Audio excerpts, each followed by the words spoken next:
El municipi d'Avinyó respira música. Fins al 27 de juliol se celebra l'11a edició dels tallers musicals, que converteixen aquesta vila vegenca en un territori ideal per endinsar-se al món musical perfeccionant algun instrument, descobrint algun gènere i convivint amb gent de totes les edats provinent de diferents punts de la geografia. Es poden trobar tallers com el del curs instrumental realitzat per Pepe Balasc, adreçat als joves músics que fa com a mínim un any que toquen un instrument, o aquest de música moderna i jazz aplicats a la guitarra clàssica impartit per Arnoldo Moreno. Són només dos exemples de la quinzena de cursos i tallers, alguns que no poden faltar a la cita i altres que s'adapten a les noves tendències. El model sempre segueix, però incorporem sempre novetats que considerem interessants, com aquest any el de Voicecraft, aquest any tenim en Joy Blake també, que farà una masterclass de veu molt interessant.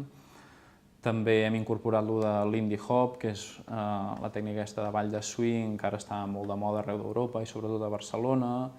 La varietat és gran i són molts els que no dubten en apuntar-se en més d'un curs per perfeccionar o simplement gaudir de la música. I és que al final acaba sent una experiència que va més enllà de la formació. De percussió corporal i les veus munten un número ells. La Big Band, l'Indie Hop també, taller de rima i els combos del curs de jazz, també aquestes setmanes amb els nens, conjunt instrumental i grup d'adults, també el dissabte actuaran tots junts. És una mica la gràcia, també, que l'experiència vagi més enllà de la música, que transcendeixi les edats i estils, i al final que tots puguem gaudir d'una experiència molt, diguem, comuna. Les 240 persones que s'han inscrit aquest any als tallers musicals són del mateix municipi d'Avinyó, de la comarca del Bages, però també de diferents punts de Catalunya i de l'estranger, com un grup d'austríacs. Tenim molts professors que venen de fora, llavors ells fan difusió també del projecte i a vegades són alumnes que han tingut aquests professors allà al seu país i llavors els porten perquè saben que és una experiència que val la pena.